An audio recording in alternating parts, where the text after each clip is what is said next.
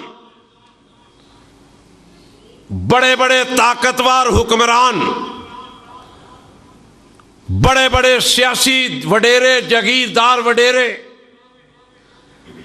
بڑے بڑے اعلیٰ تعلیم حاصل کرنے والے ڈاکٹر، یہ کرونا وائرس آیا ہے، چھوٹا سا وائرس ہے، یہ ہمارے لیے تو بہت ہے نا، چھوٹا سا وائرس آیا ہے، اللہ نے بتلا دیا کہ میں ہوں، کوئی کچھ نہیں کر پا رہا، کسی کی سمجھ میں نہیں آ رہا۔ میرے اور آپ جیسے لوگ پریشان ہیں کہ یہ کرونا ہے کیا، یہ وائرس ہے کیا؟ اور لوگوں جب قیامت آئے گی، پھونک مارنے والا فرشتہ پھونک مارے گا، کبھی غور کیا تب کیا ہوگا؟ آج لاک ڈاؤن کی وجہ سے بچہ پریشان ہے، عورتیں پریشان ہیں، نوجوان بوڑھے پریشان ہیں، پوری دنیا کو اس ایک چھوٹے سے وائرس نے بند کروا دیا۔ اب بھی اگر مجھے اور آپ کو سمجھ نہ آئی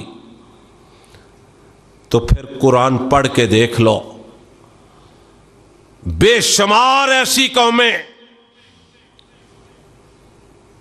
جس کو اللہ احکم الحاکمین نے صفحہ ہستی سے مٹا دیا۔ کسی پر آگ کی بارش ہوئی، کسی پر پتھروں کی بارش ہوئی، کہیں آسمان سے پانی برسا، بارش ہوئی، تباہ و برباد ہو گیا۔ میرے بھائیو ذرا غور تو فرماؤ،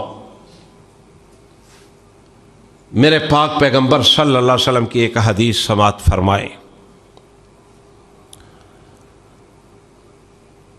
آقا فرماتے ہیں، اللہ کے رسول صلی اللہ علیہ وسلم کہ مال کے کائنات نے فرشتوں کو حکم دیا، جاؤ جا کے فلاں جو بستی ہے نا، اس کو ایسے اٹھا کے آسمان تک لے آؤ، اور آسمان تک لے جانے کے بعد اس کو الٹا کر کے گرا دو۔ یہ جو آسمان ہے نا، اللہ کی قدرت دیکھا کرو، پہلے آسمان سے دوسرا آسمان بڑا ہے۔ یہ جو مجھے اور آپ کو آسمان نظر آ رہا ہے نا، دوسرا آسمان پہلے آسمان سے بڑا ہے، دوسرے سے تیسرا بڑا ہے، تیسرے سے چوتھا بڑا ہے، چوتھے سے پانچواں بڑا ہے، پانچویں سے چھٹا بڑا ہے، چھٹے سے ساتواں آسمان بڑا ہے، اور آپ کا جو عرش ہے وہ اس سے بھی بڑا ہے۔ کہہ دو سبحان اللہ۔ میرے رب کے رب کا عرش اس سے بھی بڑا ہے۔ کون سی طاقتوں کی یہ لوگ بات کرتے ہیں؟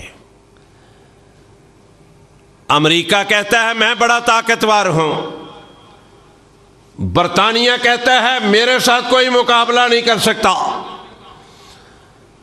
ہندوستان کہتا ہے، پاکستان کہتا ہے ہم نے ایٹمی ہتھیار بنا لیے، ہم بڑے طاقتور ہیں۔ یہ دیکھ لو، ایک وائرس نے آ کے بتلا دیا، آگاہ کر دیا،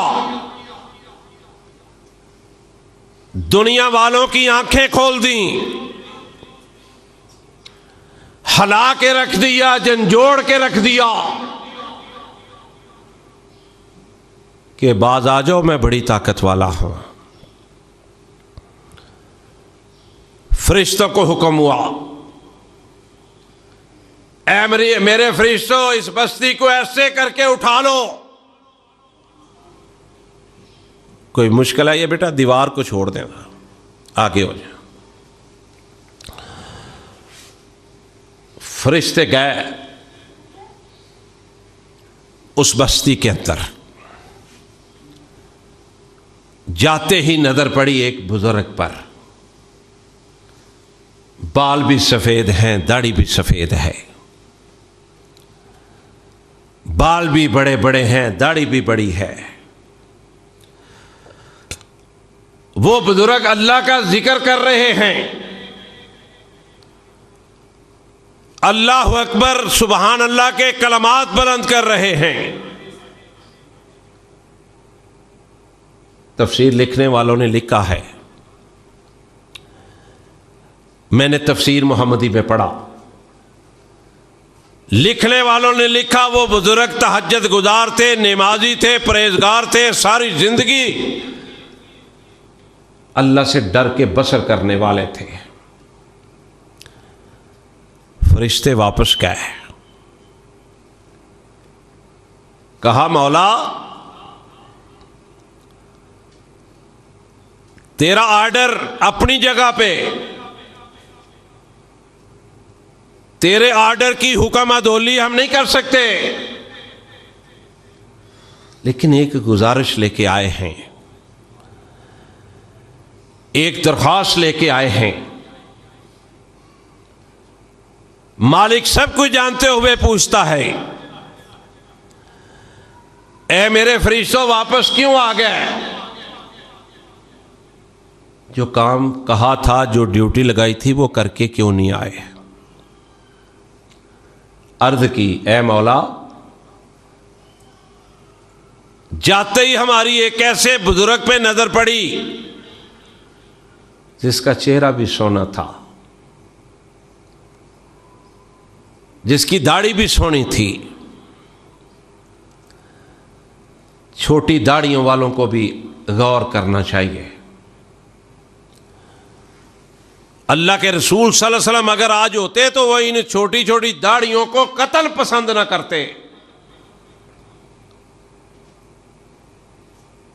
اللہ اکبر، اندازہ فرماؤ ذرا، مسئلہ جو ہے نا وہ مسئلہ ہے، جو اللہ کا فرمان ہے، اللہ کا نبی کا فرمان ہے، وہ حق ہے، سچ ہے، اسی کے مطابق میرے اور آپ کے اعمال تولے جانے ہیں۔ عرض کی، سونے ربا بڑا سونا چہرہ، نورانی چہرہ، اللہ تیرا ذکر کر رہا تھا، تیرا بندہ، بوڑھا بندہ، سفید بال، سر کے بھی، داڑھی کے بھی۔ اے مولا تو نے تو خود فرمایا کہ تو سفید بالوں والوں کا حیا کرتا ہے۔ اللہ ہمیں کنفیوژن ہوئی، ہم تھوڑے سا پریشان ہو گئے، ہم اس لیے آپ کی خدمت میں حاضر ہوئے ہیں کہ آپ نے کہا ساری بستی کو اوپر آسمانوں کی طرف لے جاؤ اور الٹا دو۔ یہ تیرا نیک بندہ ہے، اس کا کیا بنے گا؟ آج بعض مولوی کہتے ہیں نا، عام لوگ بھی کہتے ہیں کہ یہ درس و تدریس کا شعبہ جو ہے یہ صرف علماء کے پاس ہونا چاہیے۔ میرے سونے نبی کا فرمان ہے کہ یہ ہر مسلمان کے پاس ہونا چاہیے۔ ایک قرآن کی آیت آتی، آگے بتلاؤ۔ ایک حدیث آتی ہے، اس کا ترجمہ آتا ہے آگے بتلاؤ، ہر مسلمان کی ذمہ داری ہے۔ مولوی ٹھیکیدار ہیں اس کے؟ ہاں، علماء قابل عزت، قابل اعتماد، اللہ تعالیٰ ان سب کی زندگی میں برکت عطا فرمائے، اللہ ان کے عمل میں برکت عطا فرمائے، لیکن میرے بھائیو یہ ہر مسلمان کا فرض ہے، جو سنو گھر بھی جا کے بتایا کرو۔ اور میں تو آج جمعے میں یہ بھی کہنا چاہتا ہوں کہ ہماری بیٹیوں کو، ہماری بہنوں کو بھی مسجد میں آنے کی اجازت دیا کرو، لے کے آیا کرو۔ نبی صلی اللہ علیہ وسلم نے ان کو اجازت دی ہے۔ یہ کئی علماء کہتے ہیں نا عورتوں کا مسجد میں جانا جائز نہیں، یہ بالکل غلط ہے۔ میں ذمہ داری سے بات کر رہا ہوں کہ اماں جی عائشہ صدیقہ رضی اللہ تعالی عنہا نبی صلی اللہ علیہ وسلم کی وفات کے بعد عرض کیا کہ اگر اللہ کے رسول صلی اللہ علیہ وسلم زندہ ہوتے نا تو یہ جو فتنوں کا دور آ گیا ہے نا، اللہ کے رسول صلی اللہ علیہ وسلم شاید عورتوں کو مسجد جانے سے منع کر دیتے ہیں۔ یہ رسول اللہ صلی اللہ علیہ وسلم کی زندگی کے بعد دین تو مکمل ہو گیا، نبی صلی اللہ علیہ وسلم کی زندگی کے اندر الیوم اکملت لکم دینکم واتممت علیکم نعمتی ورضیت لکم الاسلام دینا۔ اور یہ اتنی حدیث پڑھتے ہیں، یہ اتنا بیان سیرت کی کتابوں میں پڑھتے ہیں، اگلی بات نہیں پڑھتے۔ اماں جی عائشہ صدیقہ نے فرمایا نبی صلی اللہ علیہ وسلم کی زندگی کے بعد کہ یہ جو دور فتنوں کا ہو گیا ہے نا، شاید رسول اللہ صلی اللہ علیہ وسلم زندہ ہوتے تو عورتوں کو مسجد میں جانے سے روک دیتے، لیکن جب دین مکمل ہو گیا اس کے بعد کسی کو اجازت نہیں اس کے اندر، وہ چاہے ابو بکر صدیق رضی اللہ تعالیٰ عنہ کیوں نہ ہو، وہ چاہے عمر فاروق رضی اللہ تعالیٰ عنہ کیوں نہ ہو، وہ چاہے پیارے عثمان غنی یا پیارے علی رضی اللہ تعالیٰ عنہما کیوں نہ ہو، چاہے وہ اماں جی عائشہ صدیقہ میرے اور آپ کی اماں جان کیوں نہ ہو، قیامت تک کسی کو اس دین کے اندر پیوند لگانے کی اجازت نہیں ہے۔ جو لگائے گا مجرم ہے، اللہ کا قصوروار ہے۔ اور اگلی بات سن لو، نبی صلی اللہ علیہ وسلم کے زمانے میں میری بہنوں کو، میری بیٹیوں کو آنے مسجدوں میں بھیجا کرو، وہ سنیں یہ باتیں، ان کو معلوم ہو۔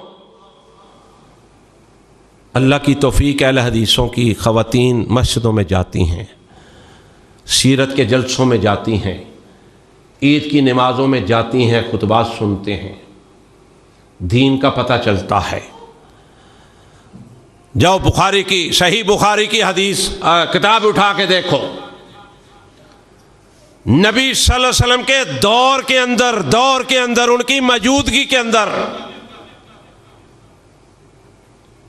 ایک عورت فجر کی نماز پڑھنے آ رہی تھی، کسی بدبخت نے نا اس عورت کو ہاتھ ڈالا۔ نبی صلی اللہ علیہ وسلم فجر کی نماز بڑی جلدی پڑھایا کرتے تھے، اچھا بھلا اندھیرا ہوا کرتا تھا، اس عورت پر ہاتھ ڈالا، وہ نماز پڑھنے آ رہی تھی، مقدمہ نبی علیہ الصلوۃ والسلام کے عدالت میں پیش ہو گیا۔ ایک بندہ پکڑا گیا، اصل میں وہ مجرم نہیں تھا۔ اسے جب نبی صلی اللہ علیہ وسلم کی عدالت میں پیش کیا گیا تو جو اصل مجرم تھا نا، اللہ نے اس کے دل کے اندر ڈر خوف پیدا کر دیا. ایک تو نے جرم کیا ہے، ایک دوسرے کو سزا ملتی نظر آ رہی ہے. اس بندے کے دل کے اندر خوف پیدا ہوا، وہ دوڑا دوڑا آیا، نبی صلی اللہ علیہ وسلم کی عدالت میں پیش ہو گیا کہ اے اللہ کے رسول صلی اللہ علیہ وسلم، یہ غلطی مجھ سے ہوئی ہے. اس کے بعد بھی نبی صلی اللہ علیہ وسلم نے عورتوں کو مسجد جانے سے نہیں روکا. کوئی مائی کا لال قرآن و حدیث سے ثابت نہیں کر سکتا. جتنا مرضی کو مفتی ہے پوچھ لو. اما جی عائشہ صدیقہ رضی اللہ تعالی عنہا فرماتی ہیں کہ حضرت سودا رضی اللہ تعالی عنہا بیان کرتی ہیں کہ ہم فجر کی نماز کے لیے آیا کرتے تھے تو ہم ایک دوسرے خواتین کی چادروں کی رنگت نہیں پہچان سکتے تھے، اتنا اندھیرا ہوتا تھا. رسول اللہ صلی اللہ علیہ وسلم نے منع نہیں فرمایا بلکہ اجازت دی ہے کہ خواتین مسجد میں آنا چاہیں تو آئیں، اللہ اور اللہ کے نبی کی باتیں سنیں. تو میں عرض یہ کر رہا تھا کہ فرشتے حاضر ہوئے اللہ کے پاس. اے مالک، تو نے کہا تھا ساری بستی کو اٹھا کے آسمان تک لے آؤ اور آسمان سے پھر اس کو نیچے گرا دو، اس کو تباہ و برباد کر دو. اللہ ایک نورانی چہرے والا نظر آیا. اللہ بوڑھا آدمی، سفید داڑھی، سفید بال. اللہ وہ تیری تسبیحات بیان کر رہا تھا. فرمایا اس کو بھی ساتھ ہی اٹھا لو. اللہ جی وہ کیوں؟ تو بڑا درویش آدمی لگتا ہے. اللہ نے فرمایا ٹھیک ہے، نمازی ہے، تہجد گزار ہے، قرآن تلاوت کرنے والا ہے، میرا ذکر کرنے والا ہے، لیکن خود ہی لگا رہتا ہے، دوسروں کو دعوت ہی نہیں اس نے کبھی دی. میں نے عرض کیا نا، ہر مسلمان کا فرض ہے. یہ صرف مولویوں کا کام نہیں، ہر مسلمان کا فرض ہے کہ جو اللہ کی بات ملے، اللہ کے رسول کی بات ملے، اس کو دوسروں تک پہنچاؤ. اپنے گھر والوں تک، اپنے دوستوں کو، جہاں بیٹھتے ہو وہاں تبادلہ خیال کرو. آج مولوی صاحب نے یہ حدیث بیان فرمائی ہے، یہ قرآن کی آیت بیان کی ہے. اللہ نے کہا اٹھا لو سب کچھ. اس میرے بندے کو جس کو تم نیک کہہ رہے ہو اس کو بھی اٹھا لو. فرشتوں نے، حدیث میں آتا ہے، وہ ساری کائنات، وہ ساری زمین جو تھی، جتنی بھی وہ بستی تھی، جتنے بھی لوگ تھے، ایسے اٹھا کے آسمان تک لے گئے اور اوپر سے نیچے پھینک دیا. بستی تباہ و برباد ہو گئی. تو آج کا مضمون ہے مرنا تو ہے. دعا کرو اللہ موت اچھی دے. دعا کیا کرو جب موت کا وقت آئے نا. اللہ نے قرآن میں خوشخبری دی ہے. دعا کیا کرو جب موت آئے تو مومن والی آئے. آئے گی لیکن مومن والی شکلیں بناؤ. بات قرآن و حدیث کی ہے، میں اپنے پاس سے نہیں کر رہا، نہ میں کسی کو لگاتا ہوں، میری عادت ہی نہیں ہے. میں تو اپنے آپ کو پہلے جھنجھوڑتا ہوں. داڑھی کے علاوہ بھی کئی انسان کے اندر اصلاح کی ضرورت ہے. قدم قدم پر ہم اللہ کی نافرمانیوں میں ملوث ہیں. میں پہلے اپنے آپ کو جھنجھوڑتا ہوں جب آپ سے باتیں کرتا ہوں، اور اللہ کی توفیق سے، اللہ کی رحمت سے میری اصلاح ہو رہی ہے. انشاءاللہ آپ کی بھی ہوگی. پہلے شکلیں، لباس، اٹھنا بیٹھنا، کاروبار کرنا. آؤ نا اپنی اپنی غلطیوں کو دیکھیں. چلو یار ایک ایک بھی ٹھیک کرتے جائیں گے تو کچھ نہ کچھ فائدہ ہوتا جائے گا. چھوٹے چھوٹے کنکر ملا کے رکھتے جاؤ تو پہاڑ بن جاتا ہے, ڈھیر بن جاتا ہے. تو مرنا تو ہے, اللہ مومن والی زندگی عطا فرما دینا اور مومن والی موت عطا فرما دینا. مومن والی زندگی کیا ہے؟ قد افلح المومنون الذین هم فی صلاتهم خاشعون. فرمایا کامیاب ہو گیا, کامران ہو گیا جس نے ہماری ڈر کی وجہ سے نماز ادا کی, جو اس لحاظ سے کھڑا ہوا کہ میں اللہ کی عدالت میں کھڑا ہوں, کسی اور کے سامنے کھڑا نہیں. اس کے جسم پر لرزہ طاری ہو گیا کہ میں کس کی عدالت میں کھڑا ہوں. اور جب مومن کی موت کا وقت آتا ہے, آواز آتی ہے یا ایتھا النفس المطمئنہ ارجعی الی ربک راضیۃ مرضیہ فادخلی فی عبادی وادخلی جنتی. اے میرے فرشتو, اس کا نیک بندوں کے رجسٹر پہ نام لکھ لو اور اس کا جنتی لوگوں میں نام لکھ لو. خالی دعائیں کرنے سے کچھ نہیں ہوگا, خالی دعاؤں کرنے سے یہ عذاب نہیں ٹلے گا. میں نے پچھلے جمعے بھی عرض کیا تھا, ڈالڈا جو ہے نا, ڈالڈا اسلام, اس کو میرے بھائیوں چھوڑ دو, ڈالڈا اسلام کو چھوڑ دو. دیسی جو اسلام ہے نا, جو اللہ اور اللہ کے رسول نے دیا ہے, جس کو قرآن و حدیث کہتے ہیں, اس کو مانو, اس پر چلو, پھر انشاءاللہ اللہ دعائیں بھی قبول کرے گا, انشاءاللہ پھر اللہ عذاب بھی دور کرے گا. تو آج کا مضمون ہے مرنا تو ہے. آؤ ذرا قرآن سن لو. مرنا تو ہے, ہر کسی نے جانا ہے. انبیاء علیہ الصلوۃ والسلام کی جماعت آئی, کہیں نظر آتی ہے؟ کوئی کہتا ہے آدم علیہ الصلوۃ والسلام برطانیہ میں رہتے ہیں, امریکہ میں رہائش پذیر ہیں. کوئی نوح علیہ الصلوۃ والسلام دنیا کے فلاں خطے میں فلاں قصبے میں رہتے ہیں. سب آئے, اپنے اپنے زندگی پوری کر کے چلے گئے, حتیٰ کہ رسول اللہ صلی اللہ علیہ وسلم 63 سالہ زندگی پوری کر کے اللہ نے جتنی عمر عطا فرمائی تھی اللہ کے ہاں تشریف لے گئے. فرمایا کل نفس ذائقۃ الموت وانما توفون اجورکم یوم القیامہ فمن زحزح عن النار وادخل الجنۃ فقد فاز وما الحیاۃ الدنیا الا متاع الغرور.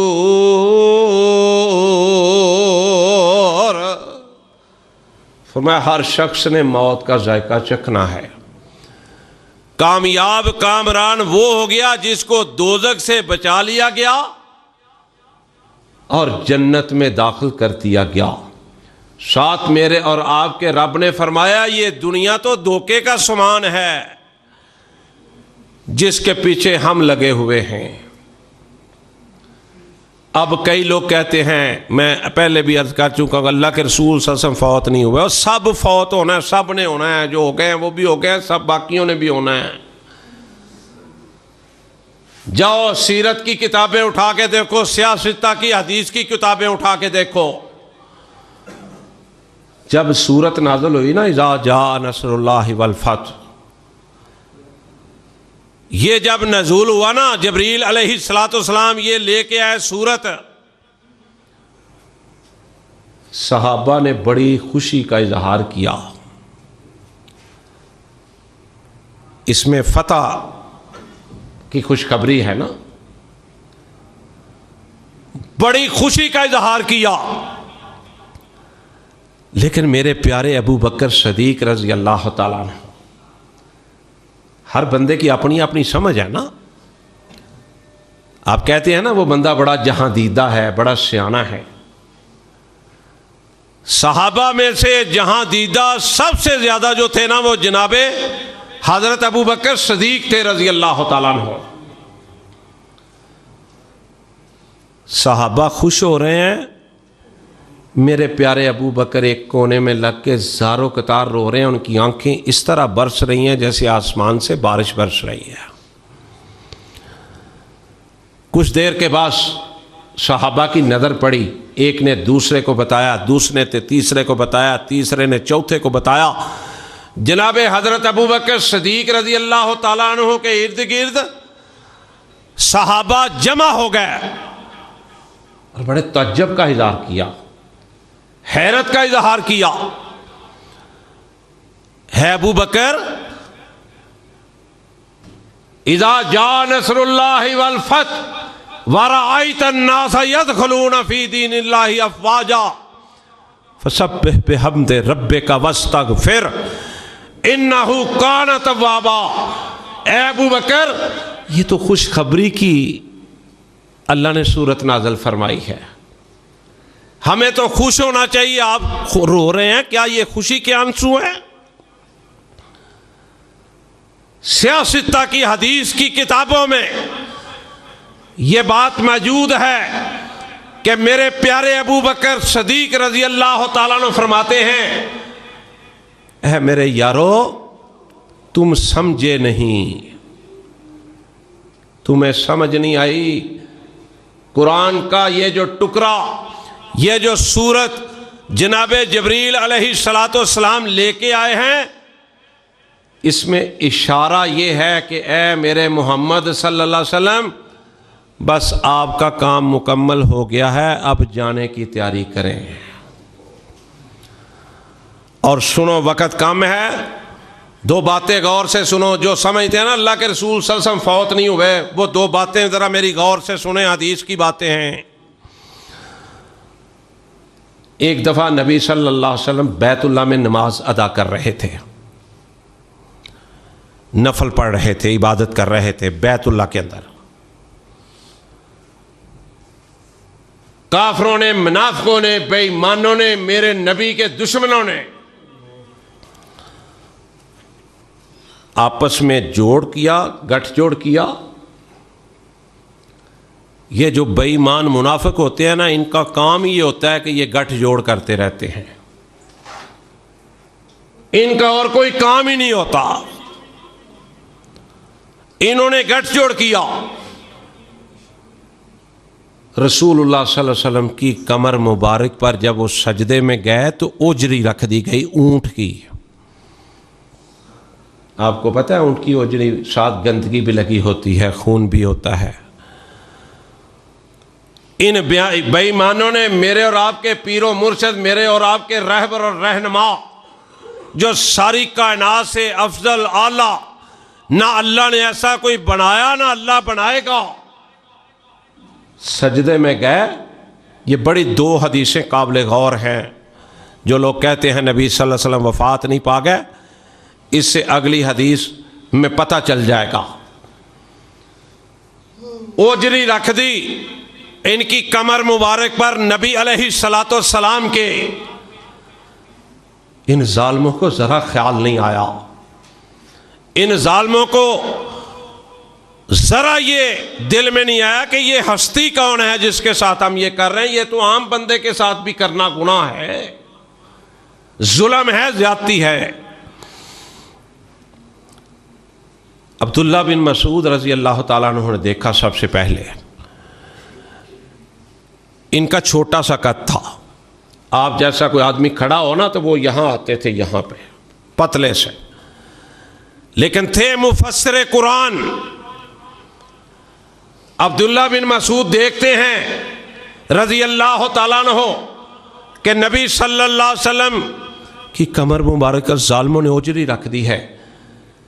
ایک تو وہ تھوڑا سا نا سہمے تھے, کمزور تھے. ایک انہوں نے سوچا کہ یہ اوجری اتنی وزنی ہے میں اٹھا نہیں سکوں گا. میرے دوستو ذرا دلوں کے کھڑکیاں دروازے کھول کے ذہنوں کی کھڑکیاں کھول کے ذرا سننا میری بات کو، کہ دوڑے دوڑے گئے حضرت فاطمہ الزہرا کے پاس رضی اللہ تعالیٰ عنہ۔ یہ کون تھی؟ میرے نبی صلی اللہ علیہ وسلم کی لخت جگر، یہ کون تھی؟ میرے نبی صلی اللہ علیہ وسلم کے دل کا ٹکڑا، یہ کون تھی؟ جنت میں عورتوں کی سردار۔ جا کے کہا اے بیٹی فاطمہ جلدی آ، تیرے ابو سجدے میں گئے ہیں، ان کافروں نے ظالموں نے ان کے اوپر اوجری رکھ دی ہے، میری ہمت نہیں پڑی میں آگے ہوں۔ وہ بیٹی تھی نا، دوڑی رش میں سے گزر کے میرے سونے پیغمبر صلی اللہ علیہ وسلم نے اپنے ابو جان کی کمر سے اوجری اتاری،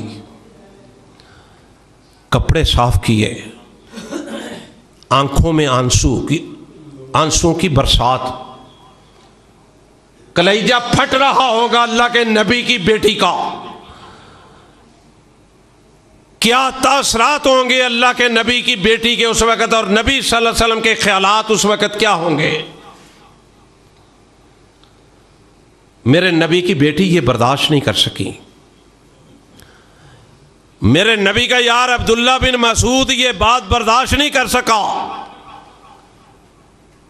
تو اگلی بات کیسے برداشت ہو گئی ذرا وہ سنو۔ رسول اللہ صلی اللہ علیہ وسلم وفات پا گئے، میں اختصار کے ساتھ بیان کرتا جاؤں، اللہ کی توفیق سے اس وقت بھی اس جمعے کے لیے میرے پاس 2 گھنٹے کا اور مضمون ہے اس حوالے سے، اللہ کی رحمت سے۔ یہ برداشت نہیں کر سکے، نبی صلی اللہ علیہ وسلم وفات پا گیا، مختصر یہ کہ دفن کر کے واپس آئے، حضرت ابو بکر صدیق موجود تھے، جناب عمر فاروق موجود تھے، جناب عثمان غنی موجود تھے، جناب علی موجود تھے، میری اور آپ کی اماں جان موجود تھیں، حضرت فاطمہ الزہرا موجود تھیں، جو نبی صلی اللہ علیہ وسلم کی زندگی میں اوجری ان کے جسم پر کمر مبارک پر رکھی برداشت نہ کر سکیں۔ اگر رسول اللہ صلی اللہ علیہ وسلم زندہ ہوتے تو میری اور آپ کی اماں جان فاطمہ الزہرا رضی اللہ تعالی عنہ، میرے نبی صلی اللہ علیہ وسلم کی لخت جگر، پھر میرے نبی صلی اللہ علیہ وسلم کے یار جناب ابو بکر صدیق، جناب عمر فاروق، دوسرے صحابہ جو جان دینے کے لیے ہر وقت حاضر رہتے تھے، انہوں نے مٹی ڈالنا کیسے گوارا کر لیا؟ اسی نقطے کو پر غور کر لو، ایمان درست ہو جائے گا، عقیدہ پختہ ہو جائے گا۔ آج ہم مانتے ہی نہیں، جو اصل دین ہے اس کو مانتے ہی نہیں، ہم ڈالڈا گھی کھا کھا کے ہمیں اصل گھی ہضم ہی نہیں ہوتا، دیسی بات بتلائی جائے مانتے ہی کوئی نہیں۔ اب سنو ذرا بات، یہ عشاء کی نماز جو پڑھتے ہیں اللہ ان کی قبول فرمائے، جو نہیں پڑھتے اللہ ان کو ہدایت نصیب فرمائے پڑھنے کی۔ یہ قرآن پاک میرے ہاتھ میں ہے، میں ممبر رسول پہ بیٹھا ہوں صلی اللہ علیہ وسلم۔ یہ ڈالڈا گھی، ڈالڈا اسلام جو ہے نا، اس کے مطابق یہ مولوی حضرات لوگوں کو کہتے ہیں کہ 17 رکعتیں ہیں عشاء کی، اللہ کی قسم جھوٹ بولتے ہیں، ذمہ دار ہوں، کوئی حدیث کی کتاب سے، قرآن سے، حدیث سے یہ بات مل جائے کہ کسی جگہ نبی علیہ الصلوۃ والسلام نے عشاء کی 17 رکعتیں بتلائی ہیں، ہدایت کی ہے، فرمایا ہے، میاں سلیم شاہد کی جو چور کی سزا وہ میری سزا. اس کا نقصان کیا رہا ہے، میں یہ بات اس لیے بتلانا چاہتا ہوں. میرے ساتھ یہ واقعات پیش آئے ہیں 2-3 لوگوں کے مختلف وقتوں میں. اور بھائی عشاء کی نماز کیوں نہیں پڑھتے؟ میاں صاحب تھکے ہوتے ہیں، 17 رکعتیں پڑھی نہیں جاتی. لوگوں کو بگانا ہے یا نماز کی طرف لے کے آنا ہے؟ کوئی 17 رکعتوں کا مسئلہ نہیں. آپ آئے ہیں، جماعت کھڑی ہونے میں 1 منٹ ہے، آپ جماعت کے ساتھ مل جائیں، 4 رکعتیں فرض ادا کریں. اس کے بعد آپ کا دل کرتا ہے آپ 2 رکعتیں ادا کر کے 1 وتر پڑھ کے گھر چلے جائیں، آپ کی نماز ہو جائے گی. آپ کا دل کرتا ہے 2 کر کے اور نفل پڑھ لیں، 4 پڑھ لیں، 6 پڑھ لیں، وہ آپ کی مرضی ہے. اگر آپ پہلے آگے ہیں تو 2 رکعتیں پہلے پڑھ لیں، کوئی حرج نہیں، اچھی بات ہے. 17 رکعتوں کا کوئی قرآن و حدیث سے کوئی تعلق نہیں ہے.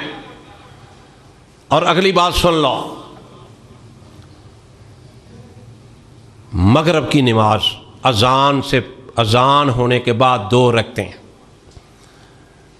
اس کو یہ مانتے ہی نہیں ہیں ڈالڈا گھی والے، ڈالڈا اسلام والے. اگر حدیث میں نہ ہو مغرب کی نماز سے پہلے اور اذان کے بعد اگر کوئی پڑھ لے تو ثواب ہے، نہ پڑھے تو گناہ کوئی نہیں. حدیث موجود ہے، صحیح حدیث موجود ہے، اس کو مانتے ہی نہیں. یہ میرے بھائی ادھر ایک بیٹھے ہوئے تھے پرسوں. آخری بات، 2 دن پہلے نا میں اپنے دفتر میں بیٹھا تھا، بات ہو رہی تھی، میں نے قرآن پاک اپنے سر پہ رکھ کے نا، نیت یہ تھی کہ اس بندے کو اگر سمجھ آ جائے، نمازی آدمی ہے، بچہ نیک ہے، بڑا اچھا ہے. میں نے قرآن پاک سر پہ رکھ کے کہا، آج بھی کہتا ہوں کہ پوری زندگی رسول اللہ صلی اللہ علیہ وسلم نے ایک نماز بھی بغیر رفع یدین کے نہیں پڑھی، ایک نماز بھی. مجھے میرا وہ بیٹا، میرا دوست کہتا ہے، ہاں میاں صاحب وہ کہندے نے کر بھی لو تے کوئی حرج نہیں، نہ کرو تے تاں بھی کوئی حرج نہیں. میں کہا چلو اینو ہی مان لینے. میں اختلافی بات نہیں کر رہا سمجھانے کے لیے، طریقہ درست کرنا. میں کہ اینو ہی مان لینے کہ وہ کہندے نے کہ کدی کر لو تاں بھی کوئی حرج نہیں، نہ کرو تاں بھی کوئی حرج نہیں. تو میں کہ پھر کدی انہوں نے کرنی چاہیے نا، یہ آہو کرنی چاہیے. میں کدی کیتی نہیں. اگر یہی بات وہ کہتے ہیں کہ اللہ کے رسول صلی اللہ علیہ وسلم نے کبھی کی کبھی نہیں کی، تو پھر یار کبھی کر لو کبھی نہ کرو. لیکن یہ بات بھی غلط ہے. اللہ کے رسول صلی اللہ علیہ وسلم نے پوری زندگی رفع یدین کے بغیر نماز نہیں پڑھی. جب تک ہمارے پاس ڈالڈا اسلام رہے گا تب تک ہمیں اصل اسلام جو ہے وہ جو کہ بیان کرے گا نا، ہمیں تکلیف ہوتی رہے گی. اصل بات، جب اصل دین کی بات کی، میرے پیارے پیغمبر صلی اللہ علیہ وسلم نے بھی جب بات کی اصل دین کی، اپنے بھی دشمن ہو گئے، پرائے بھی دشمن ہو گئے. خوش قسمت وہ انسان جنہوں نے خالص دین کو مان لیا، وہ اللہ کے قریب ہو گئے. اور ایک اور بات مجھے کہا گیا ہے، بھائی یہ قبرستان میں جانا یہ جائز ہے، لیکن کن قبرستانوں کے اندر؟ جو ہمارے شہر میں ہوں، ہمارے محلے میں ہوں، جو بڑے قبرستان ہیں. کسی مزار پر جا کے دعا مانگنی یہ جائز نہیں ہے. قبرستانوں میں جا کے دعا تو مسجد میں بھی قبول ہو جاتی ہے. قبروں میں جانے کا اس لیے کہا کہ قبروں میں جائیں گے کہیں گے یہ میرے بابا کی قبر ہے، یہ میری ماما کی قبر ہے، یہ میرے بھائی تھے، یہ میرے دوست تھے، یہ میرے ساتھ کھیلا کرتے تھے. وہاں دعا بھی کر سکتے ہیں آپ، لیکن عام قبرستان کے اندر کسی خصوصی قبر پہ جا کے جو علیحدہ بنی ہوئی ہے، مزار بنا ہوا ہے، وہاں پہ وہاں جانا جائز نہیں ہے. اللہ تعالیٰ مجھے اور آپ کو اصل اسلام جو خالص اسلام ہے، جو محمد رسول اللہ صلی اللہ علیہ وسلم پر نازل ہوا، الیوم اکملت لکم دینکم واتممت علیکم نعمتی ورضیت لکم الاسلام دینا، اللہ کہتے ہیں سونیا میں نے تیرے اوپر دین مکمل کر دیا ہے۔ جس چیز کو اللہ مکمل کرے، بے ایمان ہے پھر اس میں وہ اضافہ کرتا جائے۔ اور سن لو، جنت میں ہم سب نے انشاءاللہ جانا ہے، بولو آمین۔ انشاءاللہ اللہ سب کو لے کے جائے گا، لیکن جنت سے پہلے ہماری ملاقات ہونی ہے محمد رسول اللہ صلی اللہ علیہ وسلم سے، ہر جنتی کی۔ نبی صلی اللہ علیہ وسلم سے ملاقات کے بغیر جنت میں نہیں کسی نے جانا۔ تو جب جنت میں جنتی کی ملاقات ہونی ہے تو بغیر داڑھی کے اور کٹی ہوئی داڑھی کے نبی صلی اللہ علیہ وسلم کے سامنے کس طرح پیش ہوں گے؟ اللہ اکبر۔ حوض کوثر پہ اللہ کے رسول صلی اللہ علیہ وسلم کھڑے ہوں گے، اپنے امتیوں کو پانی پلا رہے ہوں گے۔ صحابہ نے پوچھا، اللہ کے رسول صلی اللہ علیہ وسلم آپ اپنے امتیوں کو کیسے پہچانیں گے؟ فرمایا آپ کے پاس بھینس ہو، آپ کا گھوڑا ہو، آپ کے پاس کوئی جانور ہو، آپ ریوڑ میں چھوڑ دے جہاں پہ اور بھی بھینسیں بکریاں وغیرہ ہوں، آپ اپنے جانور کو پہچان لیں گے کہ نہیں؟ صحابہ نے کہا ہم پہچان لیں گے۔ آقا فرماتے ہیں میں بھی اپنی امت کو پہچان لوں گا۔ یہ چہرہ پیشانی، یہ دونوں ہاتھ، دونوں پاؤں، یہ چمک رہے ہوں گے، اور پانی پلائیں گے نبی صلی اللہ علیہ وسلم۔ ایک موقع آئے گا دیوار کھڑی کر دی جائے گی، ان کے اعضاء بھی چمک رہے ہوں گے جن کے آگے دیوار کر دی جائے گی، ہاتھ پاؤں چہرے چمک رہے ہوں گے، دیوار کر دی جائے گی۔ آقا فرمائیں گے فرشتوں کیا کر رہے ہو؟ ان کو آنے دو، یہ تو میری امت کے لوگ ہیں۔ حدیث میں آتا ہے فرشتے عرض کریں گے اللہ کے رسول صلی اللہ علیہ وسلم آپ نہیں جانتے، آپ کو معلوم نہیں کہ جب آپ دنیا سے چلے گئے تھے انہوں نے دین میں نقلی دین کو داخل کر دیا تھا۔ اللہ کے رسول کہیں گے لے جاؤ، دفع کرو ان کو، لے جاؤ میرے سے دور کر دو، میں نہیں ملنا چاہتا۔ اللہ ہمیں اصلی دین کو صحیح پکڑنے کی توفیق عطا فرمائے۔ سبحان ربک رب العزت عما یصفون وسلام علی المرسلین والحمد للہ رب العالمین۔ کما بارکت علی ابراہیم وعلی آل ابراہیم انک حمید مجید۔ اللہ تو جانتا ہے اللہ ہم بڑے گناہگار ہیں، بڑے اللہ قدم قدم پر اللہ تیری نافرمانیاں کرتے ہیں، اللہ قدم قدم پر تیرے پیغمبر کی نافرمانیاں کرتے ہیں۔ اللہ پھر بھی تیرے بندے ہیں نا، اللہ کلمہ گو ہیں، اللہ تیری رحمت سے تیرے نبی کی امتی ہیں۔ اللہ پوری دنیا میں مسلمان پریشان ہیں، اللہ معاف کر دے، یا اللہ معاف کر دے، یا اللہ معاف کر دے۔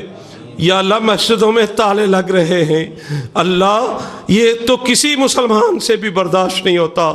اللہ کو بے نمازی ہے نا، اللہ اس مسلمان سے بھی یہ برداشت نہیں ہوتا، اس کے دل میں بھی تیرے گھروں کی محبت ہے، تیرے نبی کی محبت ہے۔ اللہ دل پھٹ جاتا ہے، اللہ مسجدوں میں تالے لگائے جا رہے ہیں، اللہ حالات اس قدر خطرناک کہ اللہ مکے اور مدینے کو بند کیا جا رہا ہے۔ اے مولا اپنی رحمت فرما دینا، اللہ اپنی رحمت فرما دینا، اے اللہ ہم کو معاف فرما دینا، اے اللہ ہم کو معاف فرما دینا۔ اللہ بے شمار سفید پوش، اللہ ان کی مدد، ہم سب کی مدد کوئی آدمی نہیں کر سکتا۔ اللہ تیری توفیق سے اللہ تیرے بندے جو ہو سکتا ہے اللہ کر رہے ہیں، اللہ لیکن سب کے جیبوں کو تو ہی بھر سکتا ہے۔ اللہ تیرے پاس بڑے خزانے ہیں، اللہ جتنے بھی سفید پوش ہیں، اللہ جتنے بھی غریب ہیں، اللہ جتنے بھی منتیں کر رہے ہیں، اے مالک سب کو معاف کر دے، سب کی مشکلیں آسان فرما دے، اللہ سب کی مشکلیں آسان فرما دے، اللہ سب کی مشکلیں آسان فرما دے۔ اللہ سفید پوش کہہ رہے ہیں ہمارے گھر میں ناشتے کے لیے بچوں کے لیے دودھ نہیں ہے، بچوں کے لیے ایک ٹکڑا روٹی کا نہیں ہے، اللہ دوپہر شام کا کھانا نہیں ہے۔ اللہ اپنی رحمت فرما دے۔ اللہ ہم گناہگار سہی، اللہ ہم گناہگار سہی، اللہ خطاکار سہی، اللہ تو بڑا رحیم ہے، اللہ تو بڑا کریم ہے، اللہ تو بڑا حلیم ہے۔ اللہ ہم سب پر رحم فرما دے۔ اللہ یہ عذاب ٹال دے، اللہ ثانیہ پیدا فرما دے، اللہ کاروبار جاری فرما دے، اللہ برکتیں عطا فرما دے، اللہ مزدوروں کے، سفید پوشوں کے، اللہ امیروں کے، غریبوں کے، اللہ سب کے مسائل حل فرما دے۔ اللہ جو بیمار ہیں اللہ صحت اور شفا عطا فرما دے، اللہ جو بیمار ہیں تندرستیاں عطا فرما دے، اللہ روزگار جاری فرما دے، اللہ روزگار جاری فرما دے۔ اے مولا اپنی رحمت سے مکے اور مدینے کی رونقیں بحال فرما دے۔ اے میرے مولا جن کی خواہش ہے اللہ رمضان کا مہینہ بھی آ رہا ہے، اللہ مکے اور مدینے کی رونقیں بحال فرما دے۔ اے میرے مولا اپنے سب گھروں کی دنیا میں جتنے بھی تیرے گھر ہیں اللہ ان کی رونقیں آباد فرما دے، ان کی رونقیں بحال فرما دے۔ اللہ ہم سب کو معاف فرما دے، اللہ ہم سب کو معاف فرما دے۔ وصلی اللہ تعالی علی خیر خلقہ محمد وآلہ وصحابہ اجمعین برحمتک یا ارحم الراحمین، آمین۔